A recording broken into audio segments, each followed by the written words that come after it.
오늘부터 보현행원품 독송하도록 할게요. 694페이지 보현행원품을 열어볼까요? 보현행원품은 화엄경의 일부분이에요. 화엄경은 이제 한문으로 번역된 게 총 3가지 본이 있어요. 법화경도 번역된 게 3가지던가 2가지던가 그래요. 묘법연화경이 있고 정법화경이 있고 그래요. 금강경은 번역된 게 6개 본인가 그래 그 정도 되고, 금강경은 현장 스님께서 번역한 본을 쓰고 있고, 법화경은 이제 그 법화경과 금강경은 저 스님 누구죠? 갑자기 생각이 안 나네요.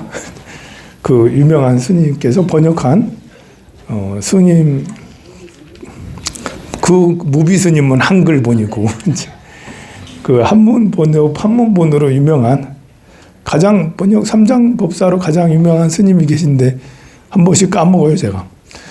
이번에 이제 화엄경은 이제 80권 화엄경이 있고 60권 화엄경이 있고 그리고 40권 화엄경이 있어요.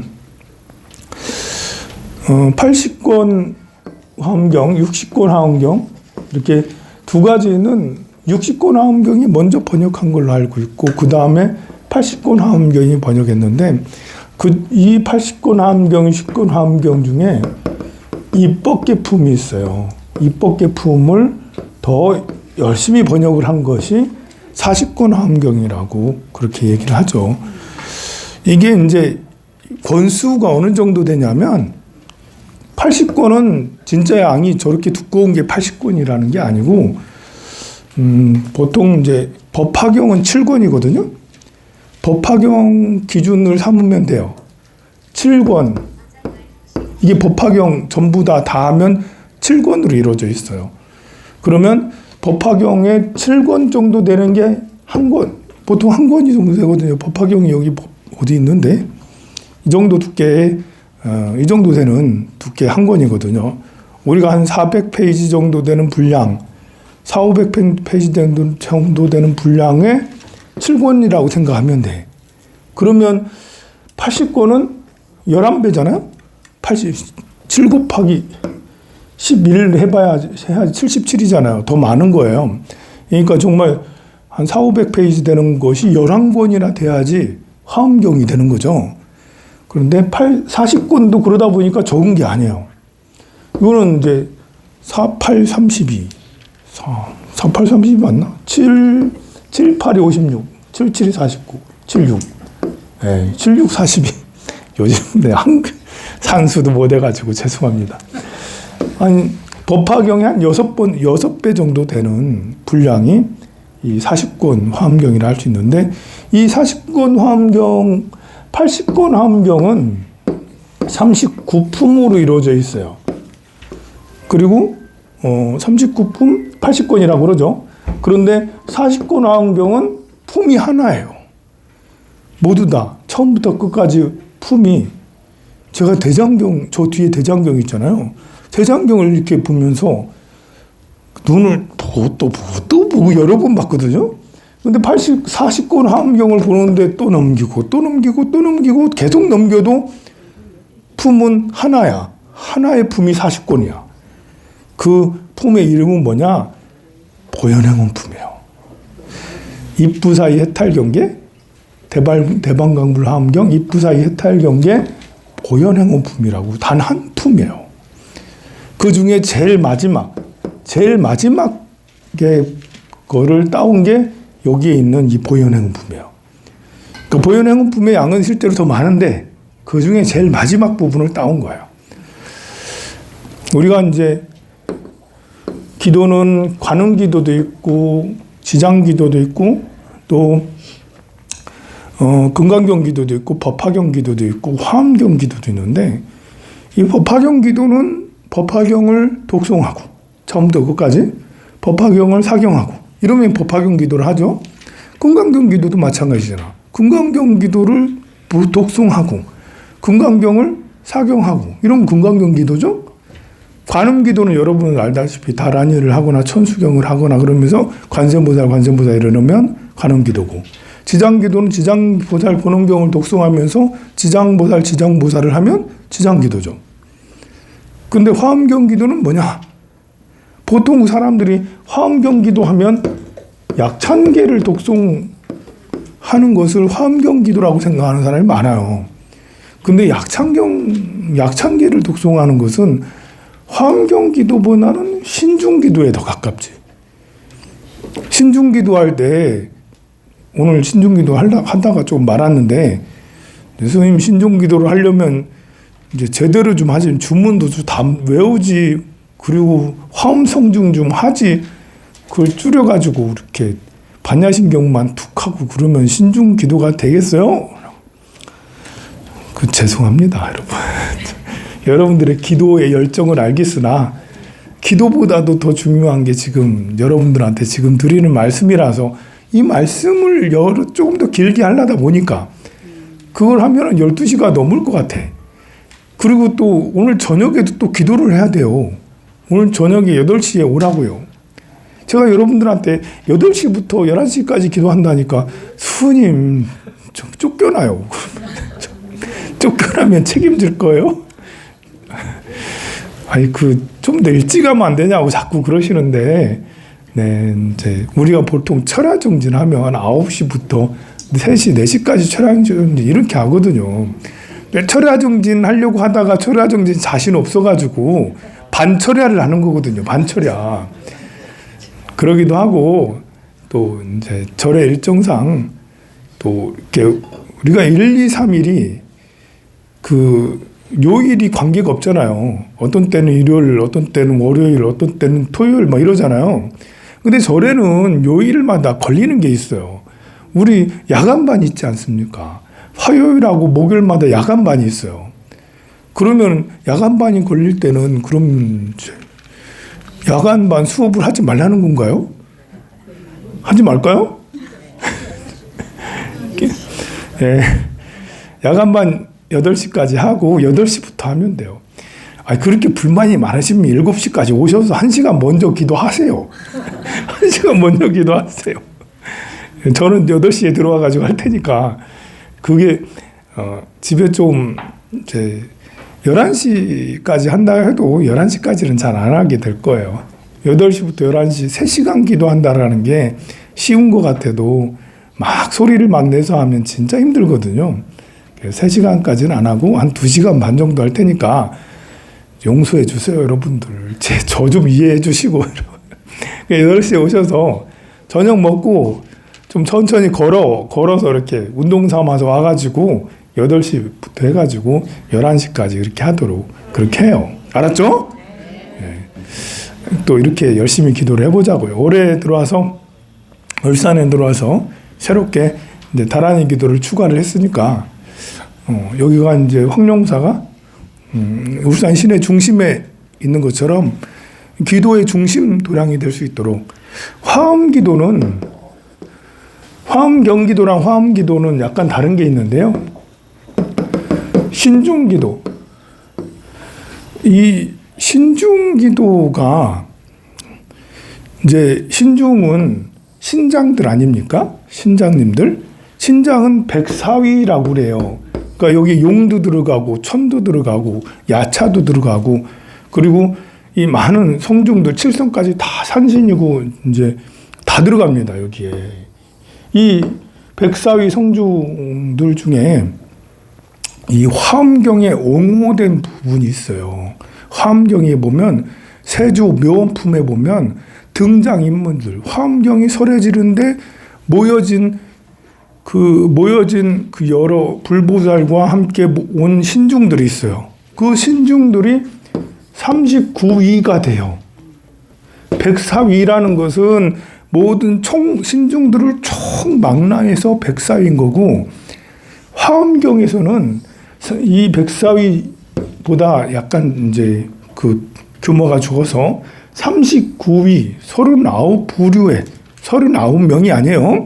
39부류의 신중들이 다 모여들어서 화엄경 법문을 들은 거예요. 그러니까 법문을 들었다는 것, 신중들이 법문을 들었다는 것은 이 화엄법회의 화엄법회를 옹호해 준다는 거거든요. 그래서 우리가 신중기도할 때 화엄성중, 화엄성중, 화엄성중 이렇게 하는 이유가 화엄경을 옹호한 성중이기 때문에 화엄성중이라는 거예요. 우리나라는 고래로 신라시대부터 불교가 들어오고 나서 지금까지 조선시대까지 화엄경 수행이 주류였어요. 나중에 신라 말부터 해서 선종이 들어와가지고 선종, 지금은 대한불교 조계종은 선종이라고 하지만 그 전부터 불교는 화엄경 불교였다고, 화엄불교였다고. 일본은 법화불교. 물론 일본이 모두 다 법화라는 건 아니에요. 경전이 법화경 수행하는 것이 강력해요, 일본은. 다른 경전도 많이 하지만. 중국도 다른 경전도 많이 하지만 능엄경 수행이 주류가 돼. 우리나라도 여러 경이 있지만 열방경도 있고 법상경도 있고 막 그러지 하지만 그중에 화엄경기도 옛날 고승들 신라시대 때 고려시대 때 고승들 이렇게 전기 이 스님들 생애 행장을 다 이렇게 읽어보면 전부 다 화엄경에 돼가요. 뭐 도선 스님도 화엄경을 뭐 이렇게 하다가 참선했고 균여 스님도 화엄경을 이렇게 하다가 대각국사도 화엄경을 뭐 하다가 그러고 모든 스님들이 화엄경을 공부하고 이렇게 했다라는 거거든요. 근데 그 화엄경에 모인 성중이 39위예요. 그래서 우리나라 신중단, 저기 신중단에 보면 그 신중단에 부류가 두 가지 부류가 있어요. 104위를 전부 다 넣은 신중단이 있고, 그는 게 사람이 많아가지고 빽빽해. 104위를 다 넣었다 보니까 빽빽하거든요. 그런데 이제 그 덜 빽빽한 그런 신중단은 39위를 모시죠. 그리고 화엄경을 모셨던 그런 신중이기 때문에 39위라고 하고 이들을 화엄성중, 화엄성중 하면서 우리가 신중기도를 할 때 항상 그렇게 하는 거예요. 그러니까 신중하면 신중 이름을 따로 부르지 않고 신중이 워낙 많으니까 신중에 위태천신, 가운데 위태천신이 있거나 이제 이렇게 위태천신이 있거나 저 무서운 이제 괴물 있는데 저 괴물이 뭐더라? 요즘에는 진짜 생각이 안 나. 그 신이 있어요. 하여간에 그 신들의 이름을 총칭해서 백사위 성중이라고 그러는데 백사위 성중, 백사위 성중 이렇게 할 수는 없고 우리나라는 화엄불교이기 때문에 화엄성중, 화엄성중 그렇게 했던 겁니다. 그런데 그래서 약찬계는 화엄기도를 할 때, 화엄성중기도를 할 때, 신중기도를 할 때 약찬계를 넣는 이유도 여기에 있는 거예요.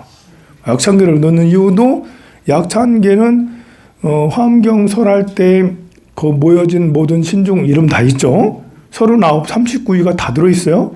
그리고 화엄경이 39품도 다 들어있고요. 또 화엄경에서 등장했던 입법계품에서 선제동자가 막 선지식을 찾아다닐 때 53명의 선지식도 이름이 다 들어있어요. 그러니까 화엄경 약찬계에는 지금 말한 품수, 화엄경이 39품 다 들어있지. 53명의 선지식 다 들어있지. 그리고 화엄성중 39위 다 들어있어요. 그래서 품명하고 이름하고 그리고 신중 이름까지 다 들어있기 때문에 그 안에 신중 이름들이 다 있잖아. 뭐 신중 이름들이 다 들어있어서 그래서 화엄경 약찬계 할 때는 우리 신중기도 할 때는 화엄경 약찬계를 꼭 독송하고 막 그렇게 해요. 그래서 화엄경 약찬계를 열심히 독송하는 사람들은 가만 보면 신중기도 하는 사람이 참 많아요. 그런데 화엄경 기도를 하면 화엄경을 다 독송하고 사경하고 해야 되는데 양이 너무 많아 방대해. 그래서 그 부분에 엑기스라고 할 수 있는 보현 행원품을 독송하자고 하는 거예요. 그리고 정말 화엄경의 이 방대한 양을 다 독송하면 좋지만 보현 행원품만 독송을 해도 화엄경의 그 뜻을 다 이해할 수가 있어. 그만큼 보현 행원품이 잘 돼 있다는 것입니다. 그럼 보현행원품은 어떻게 잘 돼 있냐? 우리는 정말 어떻게 살아야 될 것인가 했을 때 불자로서 이제 우리가 살아가는 것에 대한 것이 참 중요하잖아요. 오늘 이제 뉴스를 보니까 3월 1일이 참 나 걱정이 돼. 오늘 참 어떻게 될까 이제 막 이렇게 여기 있는 분들은 착해서 집회를 잘 안 갔는데 그 뭐 이쪽 집회 하는 사람들 다 모여가지고 싸움 나면 어떡하지? 폭동 일어나면 어떡하지? 할 정도로 좀 걱정이 엄청 되는데요. 우리나라의 민주주의 지수가 제가 민주주의 지수도 며칠 전에 언급하고 했는데요. 영국의 이코노미스트지라는 잡지가 있어요. 이 이코노미스트지에서 해마다 세계 167개국 167개든 더 되든 덜 되든 이런 나라들의 정치, 경제, 외교적인 상황들을 다 이렇게 모아가지고 민주주의 지수를 만들고 10점 만점 해가지고 지수를 만들고 그 순서를 매겼어요. 10점 만점에 10점이면 민주주의 지수가 굉장히 높은 거고 뭐 2점, 3점이면 민주주의 지수가 내려가서 거기는 위험한 나라, 굉장히 위험한 나라인 거고 민주주의 지수가 3에서 6 정도 사이는 권위적인 나라. 그러니까 권위적인 나라라는 게 독재국가라는 거예요. 북한은 어느 정도일까요? 북한은 167에서 어느 정도나 될까? 몇 등이나 될까요? 거의 뭐 150 몇 등 뭐 이렇게. 중국도 140 몇 등이에요. 중국이나 북한이나 뭐 별 차이가 안 나. 꼴찌에 들어가. 이런 나라들은 보수적인 굉장히 이렇게 독재 국가적인 나라죠. 1등은 9.8 되는 노르웨이. 16년째 노르웨이가 1등하고 있대. 스웨덴 2등 이렇게. 그럼 우리는 몇 점 정도 될까요? 우리는 7.8 정도 돼요. 작년에 8.09였어요. 작년에 8.09. 작년보다 많이 내려갔죠. 우리나라는 몇 위쯤 될까요? 우리나라는 작년에 22위 했어요. 8을 넘기면 완전한 민주주의라고 그래요. 8을 넘기면 민주주의가 완전해. 작년엔가 23개인가 24개 나라가 8점을 넘었어요. 근데 우리나라는 8점에서 떨어져서 7.8 해서 참 난감한 이제 결함 있는 민주주의가 됐어요. 결함 있는 민주주의. 그래서 올해는 32위가 됐어요. 많이 떨어졌죠? 계엄 때문에. 계엄을 해결은 아직 끝난 건 아니지만 대처는 잘했어요. 근데 그 이후에 진보 보수 갈등이 너무 심해서 사회적으로 좀 취약해졌어요. 그래서 이제 32등으로 떨어지게 된 거죠. 일본은 몇일까요? 우리보다 더 높을까요? 낮을까요? 일본은 16위. 일본에 지면 짜증나. 일본이 우리나라보다 더 완전한 민주주의에 가깝다라는 게 조금 별로 마음에 안 드는데요. 그렇죠? 일본도 독재 같은데 얼마. 동양에서는 제일 높은 국가가 일본 말고 또 있어요.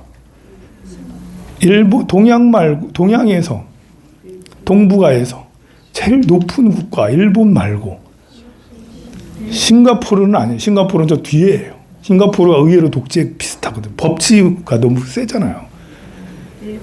대만이에요. 대만은 필리핀 많이 떨어집니다. 대만은 무려 12위에 해당이 돼요. 무려. 대만이 대만 총통이 누구였지? 장개석 그래. 정말 요즘에 머리가 큰일 났네. 장개석 총통이 죽고 60년대 죽었습니다. 70년대인가? 70년대 중반쯤에 죽었는데요. 장개석이 죽고 장개석 아들 장경멋인데 장개석 아들이 계속 집권을 해서 80년대 후반까지 집권을 했어요. 그때까지만 해도 뭐 거의 독재에 가까웠어요. 미국이 옆에서 많이 도와주고 해가지고 대만이 막 성장을 했지. 그 정치적으로는 계속 독재 비슷했거든요. 우리처럼 군사 정권이었다고. 80년 대만하고 우리나라랑 비슷한 게 정말 많아요. 80년대 후반에 우리도 군사 독재를 끝냈잖아요.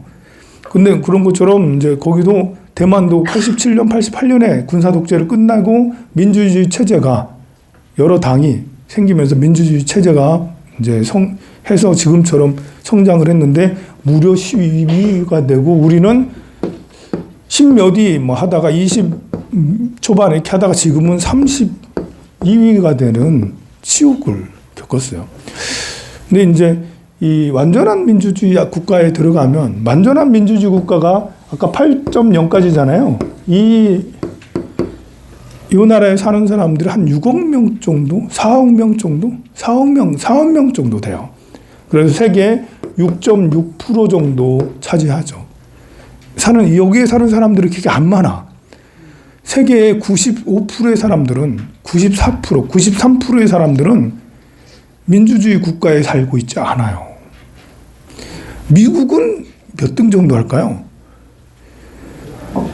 미국은 28위예요. 우리나라랑 비슷하죠? 별 차이 안 나죠? 미국은 완전한 민주주의 국가가 아니에요. 트럼프 하는 거 보세요. 트럼프 하는 거 보면 이번에 우크라이나에게 대처하는 거 보면 우크라이나 그 전쟁 그 휴전 협정, 전쟁 종전 협정을 하는데 우크라이나 빼고 러시아하고 그 둘이서 하고 있잖아요, 지금. 그리고 그게 왜 어떻게 됐냐면 우크라이나에게 광물 협정을 해가지고 700조 원의 광물을 우리 미국에게 권리를 달라. 700조 원 중에 50%의 권리를 미국에게 달라.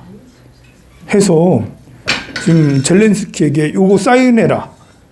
라고 요구를 했어요. 트럼프가 우크라이나에게 700조, 우크라이나가 아무것도 없잖아요. 좋은 땅을 가지고 있어요. 그래가지고 거기에서 밀이라든지 여러 농산물들을 생산을 하면 정말 많이 생산을 할 수가 있어요. 그리고 두 번째로 많은 것이 광물이라고요? 히토류 같은 게 많아요. 그래서 미국은 우리가 지금 전쟁에 지금 너네들을 위해서 준 돈이 얼만데 그 많으니까 그걸 다 개어내라. 그러니까 광물 협정을 해서 너네들 땅에 있는 모든 광물은 우리 거야. 우리 거. 이 조약에 서명을 해라. 예, 그러면 이 정도면 나라 팔아먹는 거죠. 여기다 서명을 하면 700조 생각을 해봐요. 나 이거 보면서 한국전쟁 우리 할 때 6.25 전쟁 있을 때 우리가 뭐 패전국자 국가도 아니고 승전국가도 아니죠. 우리 6.25 전쟁이 끝나고 53년도에 그 휴전협정을 했을 때 우리가 전쟁 보상금을 지불을 했나? 우리 전쟁 보상금 지불 안 했거든요. 그지? 우리 지원 많이 받았지 않습니까? 미군이 지원해주지. 전 세계 유엔에서 수십 개 국가에서 와가지고 정말 우리나라를 위해 싸워줬어요. 그러면 우리 빚진 거잖아. 그들에게 돈으로 보상을 해줘야 되잖아. 지금 개념을 하면 그래요. 지금 개념을 하면. 사실 2차 세계대전에도 그랬어요. 2차 세계대전에도 패전 국가인 독일이 얼마나 많은 배상금을 그 유럽 국가들에게 지급을 계속 몇 년 동안, 수십 년 동안 했거든요. 근데 우리는 우리나라에게 지원해준 그런 나라, 그분들은 성인 군자였어. 정말 지금 생각하면. 무상 지원을 해주잖아. 무상 지원. 우리도 텅스텐 같은, 석탄 같은 지하자원 적지가 않아요. 좀 있어요. 지하자원 있어요. 없지는 않은데. 그럼 지금 생각을 해보면 이 우크라이나 전쟁은 유럽이 돈을 더 많이 썼거든요. 미국보다. 근데 미국이 갑자기 700조 원이라는 것을 우리 미국에게 권리를 줘라. 광물, 그 젤렌스키는 그래요. 우크라이나는 그러면 우리나라를 지켜줘라. 미군이 파견돼가지고 여기 우크라이나를 지켜주면 그러면 다른 것들을 생각해 보겠다라고 그랬는데 트럼프가 하는 말이 야, 이것을 사인하면 여기에 미국 경제인들이 들어가지 않느냐. 군인 말고 경제인들이 들어가서 거기서 일을 하지 않냐. 그러면 옆에 러시아나 누가 뭘 못 건드린다. 이 자체가 이 경제인들 들어가서 이 채굴을 하고 그러면 그 자체가 평화가 이렇게 하면 평화가 저절로 유지된다. 그리고 그렇게 우기는 거예요. 틀린 말은 아닐 수 있는데 참 사고가 특이하죠. 정말 우리 트럼프 대통령은 머릿속에 돈 생각밖에 없는 것 같아. 거래하는 이런 것밖에 없는 것 같아. 미국 입장에서 완전 대박이지.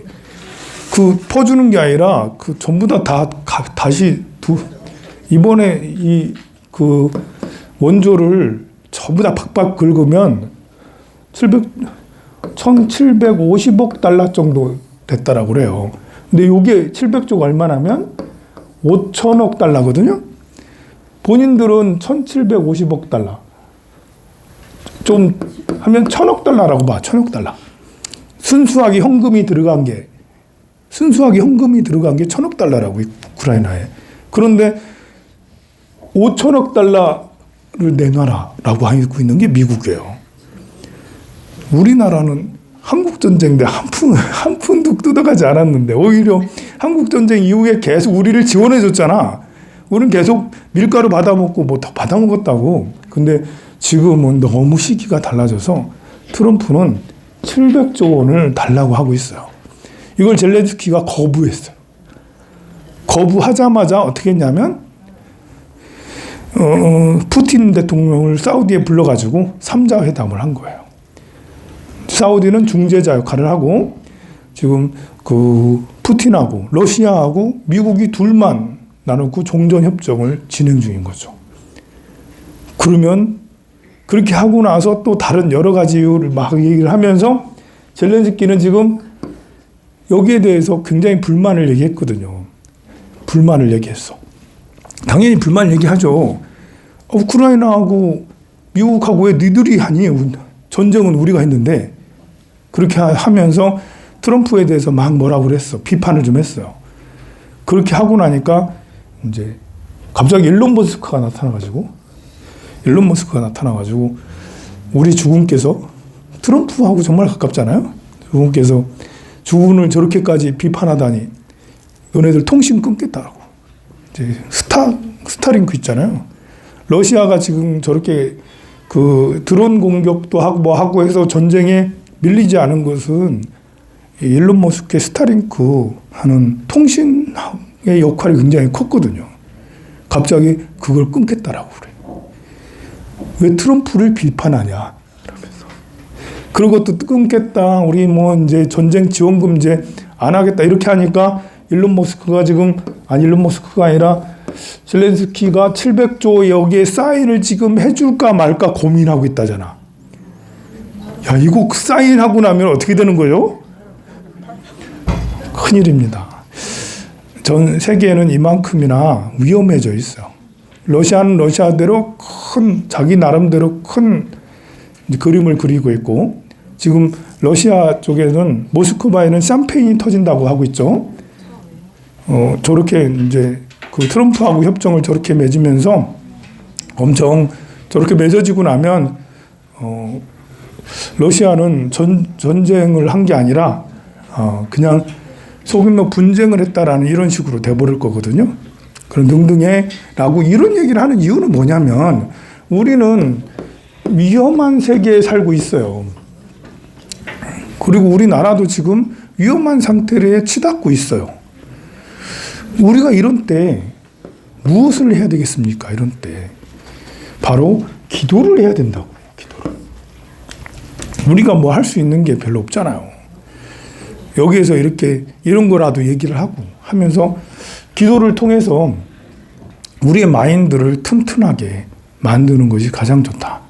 또 기도를 통해서 우리가 지혜를 얻는 것이 더 중요하다. 세상은 이렇게 돌아가고 있는데 세상 물정 모르고 그냥 돈 하고 있다가 그러잖아요. 우리가 기도 안 하면 머릿속에 생각하는 게 돈밖에 없잖아요. 그러니까 돈 하고 있다가 돈에 찌들고 있다가 세상이 이렇게 돌아가고 있는 거 모르고 그냥 한 방 계속 얻어맞고 우크라이나처럼 저렇게 해서 사인하고 나중에 경제 식민지가 되고 뭐 이렇게 되면 이상한 나라가 되잖아요. 아니, 우리는 기도를 통해서 지혜를 잃지 않고 중도의 길을 잃지 않고 역시 기도를 통해서 정의를 잃지 않으려면 기도를 해야 된다. 제가 이제 여러 가지 많은 기도가 있지만 보현행원품 기도를 제일 놓치는 이유가 있어요. 보현행원품 기도, 이거는 원력 기도거든요. 원력을 가장 키우는 기도예요. 우리가 원력이 자꾸 흔들릴 때가 많아. 내가 착하게 살아서 뭐하지? 남을 위해서 살아서 뭐해? 내가 잘 돼야지. 내가 잘 돼야지 세상이 뭐 잘 되는 거 좋은 거 아니야?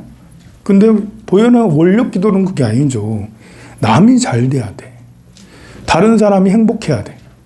다른 사람들을 깨닫게 해야 돼. 내가 잘 되고 내가 행복한 것도 좋지만 더 중요한 것은 우리 모두 행복해야 되는 거예요. 내가 잘 돼야 돼 라고 생각하는 사람들이 많으면 많을수록 그 사회는 각박해져요. 내 코가 속자인데 남을 어떻게 도와줘? 라고 그렇게 거의 대부분이 다 그렇게 생각을 하면 그 사회는 범죄율이 높아지고요. 그리고 사기를 치고 거짓말을 하는 폭도들이 더 많아질 수밖에 없어요. 근데 희생하고 봉사하고 공부하고 기도하고 이런 사람들이 많아서 희생과 봉사, 양보하는 이런 사람들이 많아지면 나보다 네가 행복했으면 좋겠어. 나는 좀 덜 받아도 돼. 네가 먼저 승진해. 네가 잘 됐으면 좋겠어. 한 사람만 그러면 그 사람만 집중적으로 찐빵 맞고 힘들어지죠. 근데 우리는 한 사람만 그러자는 게 아니잖아요. 우리 모두 다 그렇게 하자라는 거잖아요. 우리 모두 다 희생하고 양보하고 우리가 모두 다 배려하고 이해하자고. 그렇게 하다 보면 그 사회는 민주주의 지수가 높아지죠. 우리가 지금 이렇게 민주주의 지수가 낮아진 것은 이기적인 사람들이 많아지기 때문에 그래요. 우리가 정치 얘기만 하면 이재명이 좋아 훌륭해라고 얘기하면 뭐라고 하고 또 윤석열이 좋아 훌륭해라 좋아 이렇게 하면 뭐라 하고 아예 들을 생각도 안 하고 서로 싸울 듯이 그렇게 하고 있는 이 자체가 이게 이해하는 게 아니잖아요. 공감하는 게 아니잖아요. 사람은 다른 생각을 다 할 수가 있고 다른 행동들을 할 수가 있는데 여러분들이 아들딸들에 대해서 포용적인 생각을 사실 우리 어렸을 때는 부모님과 갈등이라는 게 없어요. 왜냐하면 시키는 대로밖에 할 수밖에 없잖아. 근데 여러분들은 아들딸 키우는데 무지 힘들었죠. 그게 위험이 좀 뭐랄까요? 권위적인 그런 국가에 있을 때는 사람들이 잡음이 없을 수 있어요. 시키는 대로만 하면 되니까. 근데 우리나라가 성장하면서 상대를 이해하고 배려하는 이런 것들이 점점 커졌잖아요. 근데 우리는 어떻게 할 줄 모르고 부모가 배운 대로 자식들에게 강압적으로 했어. 근데 자식들은 학교에서 배우는 게 그게 아니었다고. 그래가지고 부모 자식의 갈등이 우리 부모 때보다 여러분들이 키울 때 부모 자식 간의 갈등이 더 커졌던 거예요. 그것은 잘못된 건 아니에요. 서로가 자기 주장을 하는 것은. 그런 것처럼. 근데 이제 우리가 기도를 통해서 이렇게 희생하고 양보하고 이런 것들이 정말 필요한 시대가 됐다. 그래야지 나라가 더 안정이 되고 더 성장하는 애국의 길. 오늘 3.1절이잖아요. 그 태극기를 들고 밖에 나가서 대한독립 만세. 당시에 그렇게 하는 것이 가장 훌륭한 방법이었어요. 근데 지금은 우리가 대한독립 만세할 필요는 없잖아요. 우리 국민 개개인이 지적 수준을 높여야 된다. 힘들어. 나이 먹고 그렇다고 해서 뭐 공부하기 싫다고 그렇다고 해서 그만두는 게 아니라 이런 때일수록 더 기도를 많이 하고 화엄경 같은 공부를 하고 수행을 하고 오늘 저녁에 기도한 이런 것들을 하고 그걸 통해서 나의 인지 영역을 더 높이고 지혜를 더 높이고 원력을 더 높이고 그런 것이 반드시 필요합니다. 네, 여기까지 하도록 하겠습니다. 성불하세요.